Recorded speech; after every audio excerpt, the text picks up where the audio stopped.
Global education for me as an African diaspora is actually looking at the interlink between Africa and Europe, especially where we live, in terms of our interdependence, because we depend on each other. Whatever affects someone, for example, in Slovenia, will affect someone in the Gambia, like poverty. Because if poverty happens in the Gambia, it might have an effect. When we look at migration itself, because people are poor, that's why they are moving.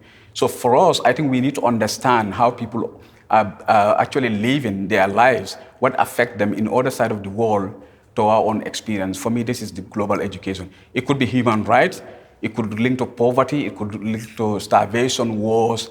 Like war now, especially what is happening in Ukraine, is not actually in any African country. So we can understand why wars in some African countries are happening, because there is a conflict in terms of governance, but also individual people's perception about the way people should live.